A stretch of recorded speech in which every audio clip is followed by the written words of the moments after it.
this video concludes our 3.1 notes. It's the third out of 3 parts, and it just tackles that one last concept, which is that of one-sided derivatives. So, and this just comes from the idea of one-sided limits, because sometimes on a function, one derivative on one side might be different from the derivative on the other side, and that can happen. And so basically a right-hand derivative is defined to be the limit as h approaches 0 from the right of f of x plus h minus f of x all over h. So it's our formal definition of the derivative, but only on the right-hand side, approaching 0 from the right. So basically all that means is that x plus h is on the right of x. The left-hand derivative is defined to be the limit as h approaches 0 from the left of f of x plus h minus f of x all over h. Again, just like the formal definition of a derivative, except I'm only approaching 0 from the left. So this would mean that the point x plus h, or the value x plus h, is on the left of x. So it's kind of like, let's say you have this function. And here is our point x right here.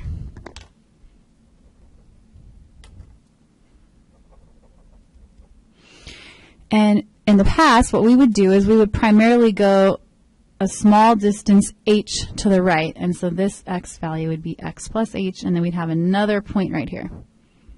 And this point would be x plus h comma f of x plus h. And then we would have a secant line that's approaching the tangent line. So we'd have the line connecting these 2 points.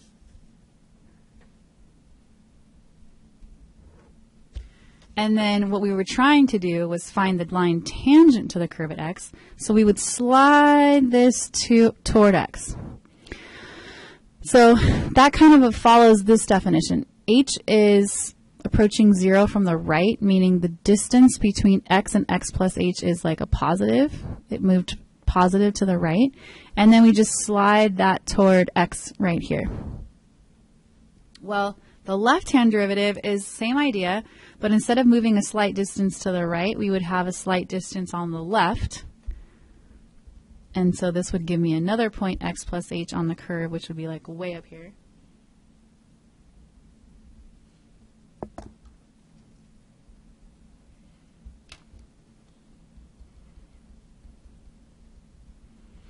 And then that secant line would look something like this.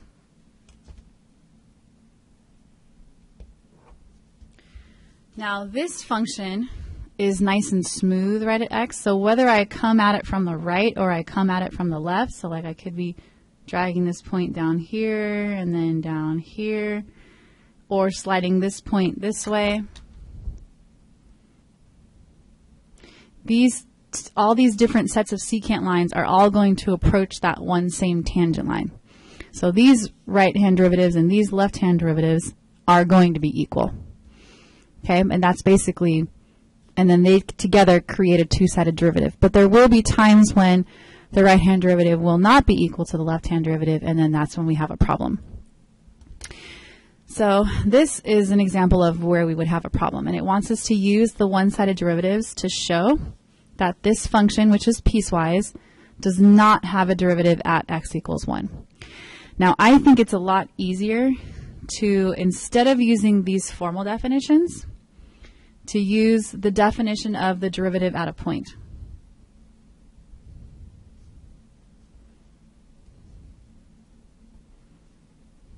And so that's what I recommend doing for this example, as well as your classwork that you'll be doing in class. Okay, so what we need to do is start by finding the left-hand derivative of this function and the right-hand derivative, and to show that they're not equal. If they're not equal, that means the function does not have a derivative at x equals 1.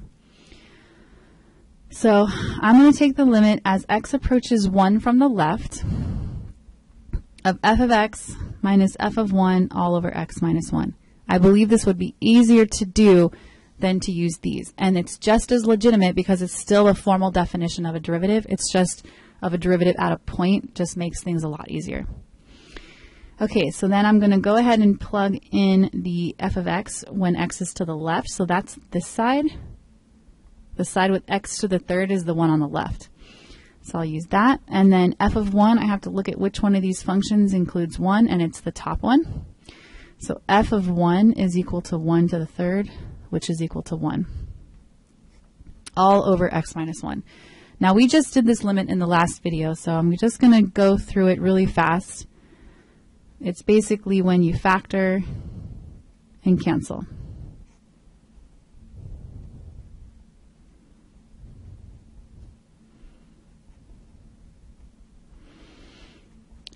So the left-hand derivative at 1 is equal to 3.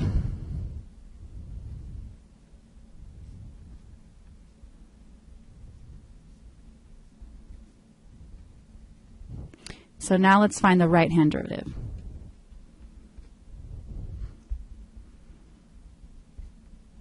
So same process, but now x is approaching 1 from the right of f of x minus f of 1 all over x minus 1. F of x on the right would be this function here, the 3x.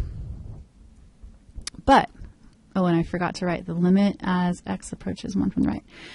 But the f of 1, you still have to use the part of the function that's defined at 1.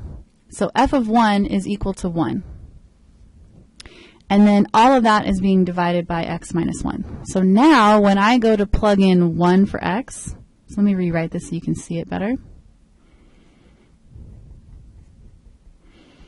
When I go to plug in 1 for x, I end up with 2 over 0.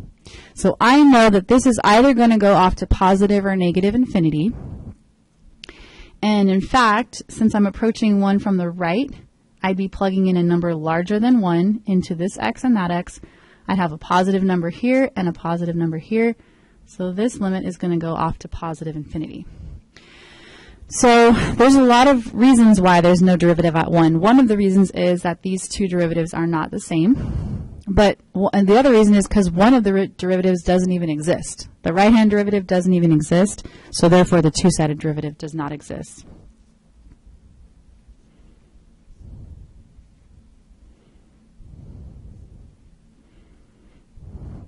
And the reason why I'm saying does not exist is because this is the formula for a derivative.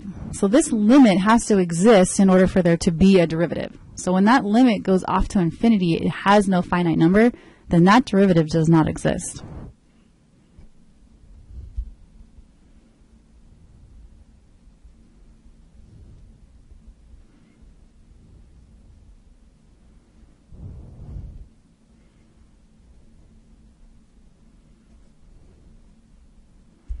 And that's how we would state that reason. This demonstration is meant to just give you a better visual, other than my sloppy drawing, of a right-hand and left-hand derivative. So I have here the same picture that's in the notes.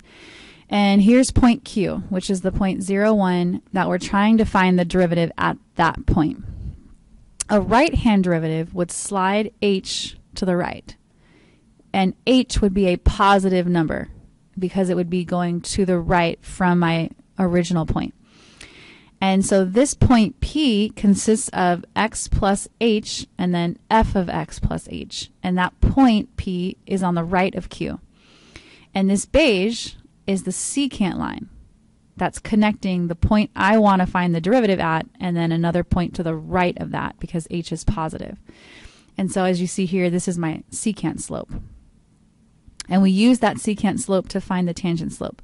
So we take that f of x plus h minus f of x all over h, and we take the limit of that as h approaches 0 from the right. That's what a right-hand derivative is. So notice my h values are getting smaller. They're approaching 0, but h is positive. It's approaching 0 from the positive side. And as it does that, point P slides to point Q, and then eventually they overlap, and I have my tangent line. And so this slope of this line is the right-hand derivative, because I started with a secant line that was on the right, and I was dividing by a positive h. That positive h approached 0, and so that right there, the slope of that line, would be my right-hand derivative.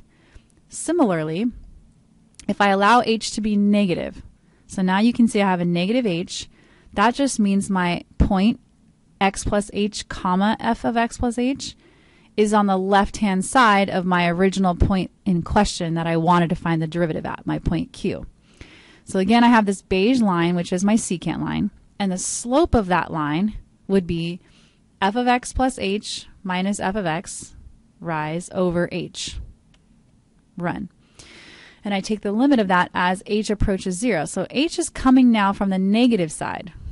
These are negative h's, but they're getting less and less negative, and they're approaching 0. And as they do so, that point P again slides toward point Q, but from the left. So this tangent line is the left-hand derivative. Now in this example, the right-hand derivative and the left-hand derivative end up equaling the same thing because the function is smooth and connected right there. So it has, its derivative exists because the right-hand derivative is equal to the left-hand derivative. There will be times when a function would not have a left-hand derivative, like this one. This function does not go on past 0. This is the square root function. I'm only allowed to slide h to the right. And I'm only allowed to find a derivative coming from the right, at least at this point down here. So there are times when you would only have one derivative existing, either a right hand or a left hand. But when the right hand and left hand derivatives are equal, which happens whenever the function's nice and smooth and continuous, then you would say the derivative exists. So I hope this demonstration helped, and thanks for watching, and I'll see you in class.